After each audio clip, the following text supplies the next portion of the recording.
Hello, I'm the Angry Spork, taking issue with Avengers X-SANCTION. Discovering that his adopted daughter Hope didn't survive to save the world from another version of dystopia, Cable travels back in time to beat the information out of the Avengers. However, the techno-organic virus he's had since birth has been advancing and will kill him within hours. So he's 3 heroes down and hundreds more to go. Good luck, Nate!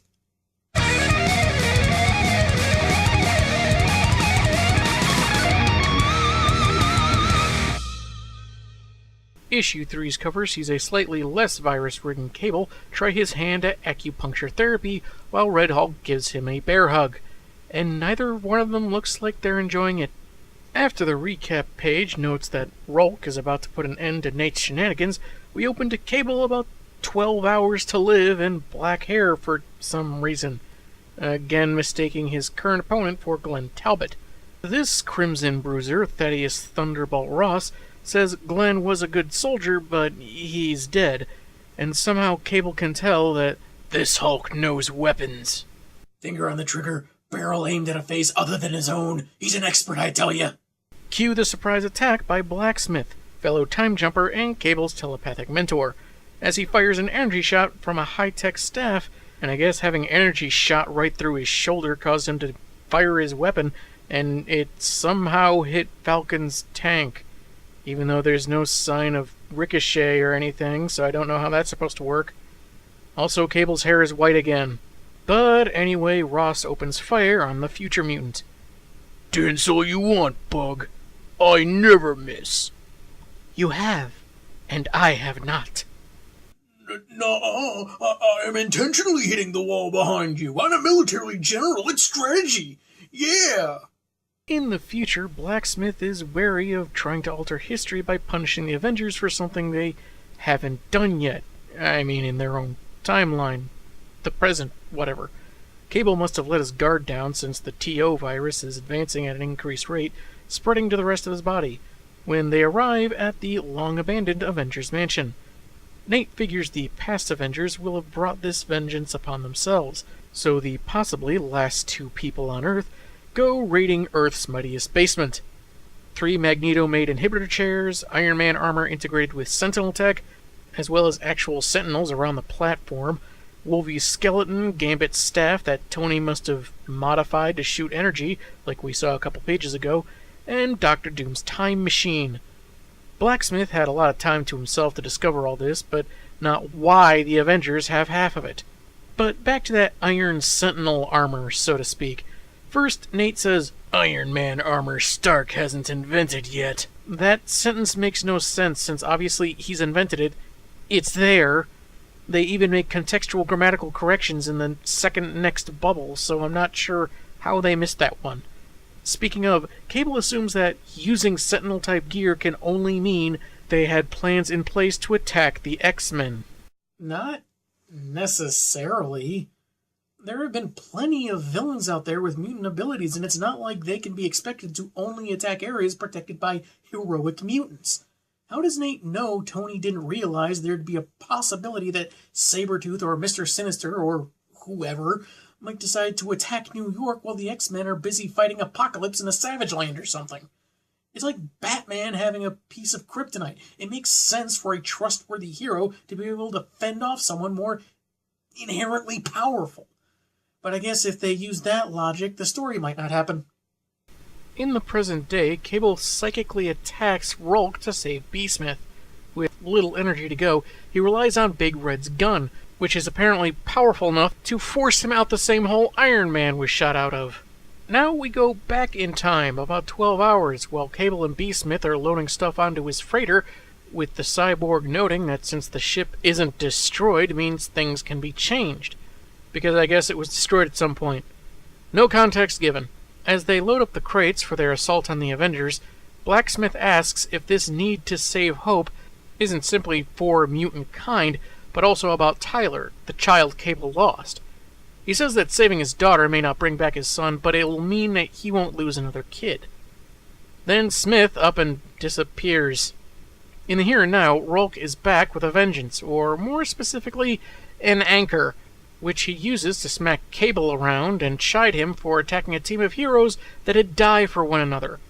Choking him with the anchor chain, he considers Nate just another warrior that's deluded himself with his own special cause, and again wants to know how to free his teammates.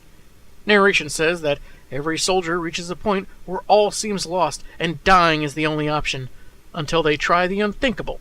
In this case, infecting Banner's red repaint with the techno-organic virus. Careful with all those pinpricks, one of those inflated muscles might pop.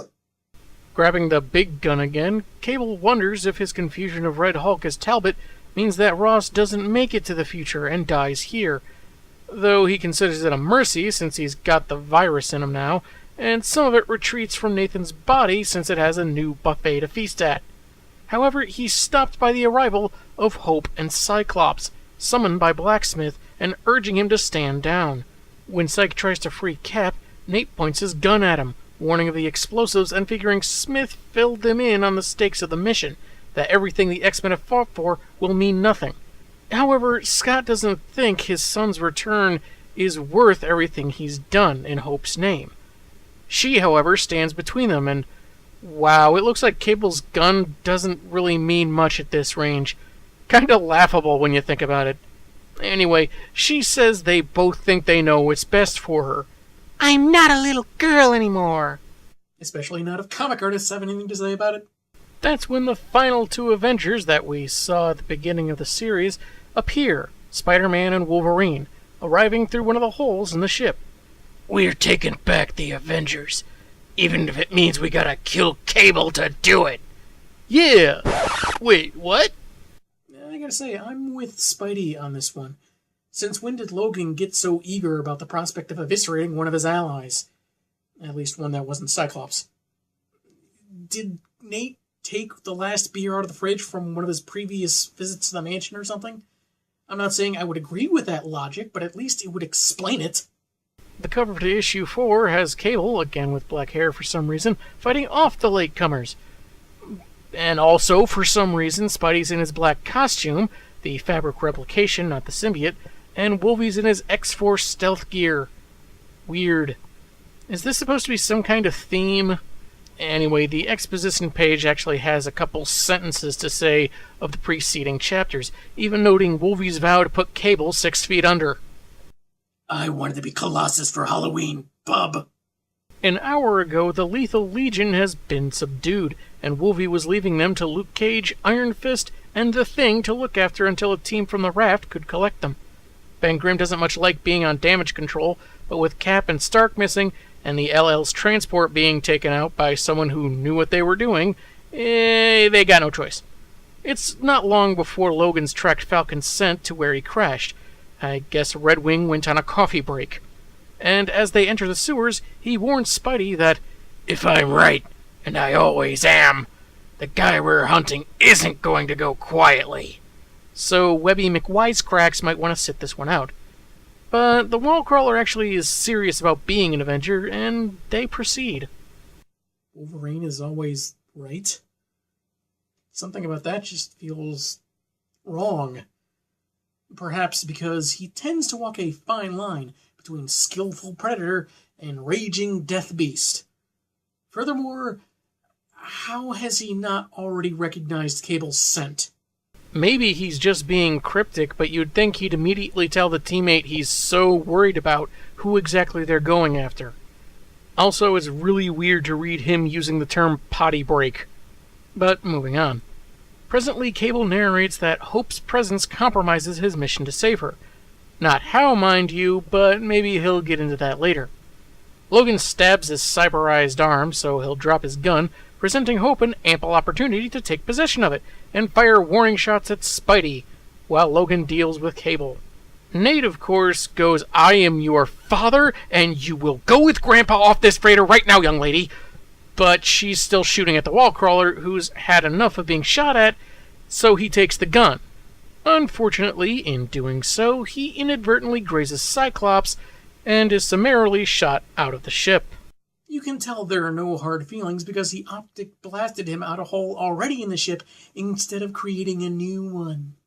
Despite his claim that he's doing this for all mutant kind, Cable has to be stopped, and Hope determines he doesn't expect to survive this mission. Psychically, Blacksmith tells her that Nate's too stubborn to change his mind, but he can still be countered. Hope finds a timer rigged to one of the explosives. So that's why he didn't specify the danger Hope was in. His narration wanted it to be a surprise. Having been trained and raised by him, the girl knows how he thinks. Unfortunately, one slip changes the time from over 9 minutes to 7 seconds before detonation. Think like him. You think she should go back in time, start shooting people, abducting people, all while doing a terrible job at finding answers she supposedly wants? Good idea, let's go for it. She just rips the timer right out, and fortunately there is no Avengers smearing kaboom. Falcon busts his way free to tackle his assailant, while Psych blasts Cap and Iron Man free. More troubling is what to do about the techno-organic virus having a series of raging keggers inside Red Hulk. In a fairly clever resolution, Ross simply gets angry enough that he literally burns the virus out with his gamma-level radiation, though raises the question if that'll be harmful to the non-gamma monsters in the room. Cable is ordered to again stand down, but he insists he's not the bad guy. You know, like a lot of villains think they're not the bad guy. In panels shaped like exclamation points, interesting visual choice, each Avenger gets one last attack in, except for Falcon, before Wolvie's ready to finish the job. Hope says enough's enough and kneels down, holding Cable's motionless body as the disembodied heads of the previously captive Avengers look on. If I'm being honest, those heads just kind of floating there is just a bit jarring. Maybe because such a visual was more common before the more modern art styles and techniques. With his son no longer a threat, Scott wants to take Nathan home, despite Wolverine's concerns about his knack for time travel. Captain America is cool with that, so long as the freighter and all the weapons on it are taken in by the Avengers. Psych agrees, and Spidey returns to make the end of the fight a little more awkward. Later, in the X-Men's headquarters on the island of Utopia, Hope has some almost alone time with Cable's body, asking Blacksmith why he betrayed Nathan. The telepath says his actions were to protect both Hope and the Ascani-san, suggesting that Cable may not be as far gone as he seems. Hope barely lays a finger on Cable when the techno-organic virus leaves him completely in order to infect her. After a brief callback to her wanting to be just like her dad, she's engulfed in the fiery aura of the Phoenix. Though with a beak like that, it looks more like a parrot. Phoenix want a cracker? Now 100% virus-free, Nate need only rest and let Hope protect him for a change. On the astral plane, Cable is giving Cyclops the grand tour of the latest version of his screwed-up future, in the event Hope doesn't fulfill her destiny. With the revelation that she's the latest Phoenix, it raises a host of other problems. Despite all that, Nathan gets his pappy to promise he'll do everything he can to protect the girl, and make the right decisions in the inevitable war with the Avengers, in the subsequent event, AVX. So that was Avengers X-SANCTION. And it felt like 4 issues of a 2-issue story. 2.5 tops. Ever been collecting a title and somehow you miss an issue and you can't find it for weeks at least? Yeah, that's what happened to me a few times, and it happened here. Now I look back at all the effort I put into finding that one missing issue, and I question if I should have bothered. The fights with Iron Man and Red Hulk weren't too bad. There is some cleverness to be had, but Falcon doesn't exactly get to show off what he can do with or without his wings, and Captain America's vaunted tactical prowess, not really done much better. Funny thing is, I had planned to review this story in the first season, but when I went looking for it in my comics, I couldn't find it. I figured I must have sold it off with a bunch of other stories over the years. But when I went looking for comics to review for Year of the Crossover, bam! It turns out it was in the A section when I had previously been looking under X. Unless I really did sell it off and it somehow found its way back to me.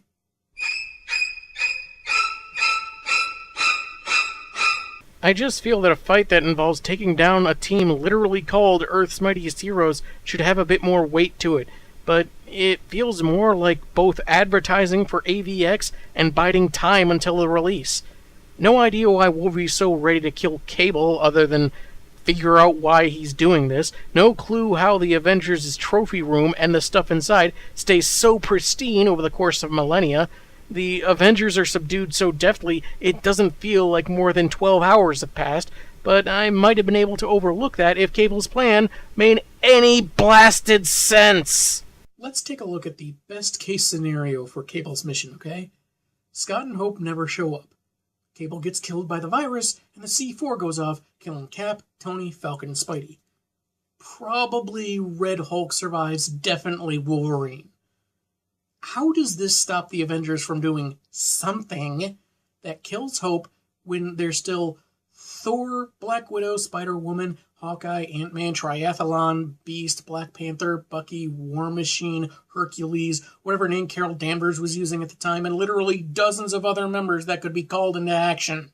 I get that he was dying, but if time was of the essence, why not go to Tony and Steve directly and say, hey, you know me, I'm buddies with the X-Men, guy from the future? Well, you folks do something that screws up the timeline, and it involves my adopted daughter, so, don't do it, okay? Pinky swear? There are so many ways he could have resolved this like a competent person, but instead, he crashes a ship full of supervillains, endangering innocent lives, attacks people who regularly save those lives, people who clearly know who he is, and thinks murdering them will solve anything. Why? Because that's what being a parent is all about. Apparently. Somehow I doubt the scene of Cap with a gun to his head or Wolverine trying to gut Cable would fit tonally with the heartwarming music from the end of a Family Matters episode. Aside from the confusion about Cable's hair color, I thought McGinnis did a good job on the art. He's one of those artists that can make the ludicrously muscular physiques kinda work. I'll also give points for creativity, since both the covers and the individual issue titles both referred to times of day, likely alluding to Cable's declining health, even though he does get better at the end. The fact that Cable also looked like he was showing various facial expressions of being kicked in the crotch was probably coincidence. As for the writing, Loeb kind of fell into a habit he's had in previous works, repeating stuff he doesn't really need to repeat. Twice, Nathan says the virus is impeding his breathing, but it doesn't really appear to slow him down at all. There are repeated references to wars and being a soldier, but they don't quite feel first-hand, more like something that may have had one or more intermediaries relating information. I'm not saying it's necessarily wrong, but there's just something about the delivery that feels not entirely whole. Then there's stuff like tech Tony Stark hasn't invented yet, or attacking the Avengers for something they haven't done, which technically, yeah, this stuff has happened. You're in the future! Splashes and two-page spreads felt underutilized, more like padding than anything else. I will give it this much, though. Spider-Man was consistently funny.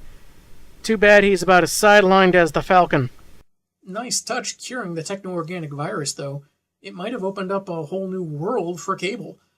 But as a means of showing the return of the Phoenix and creating a prelude to two super teams knocking each other's teeth out, it feels a bit bloated. Like a case of soda that has a few empty cans inside. Not terribly recommended. I'm the Angry Spork, and man have I got issues.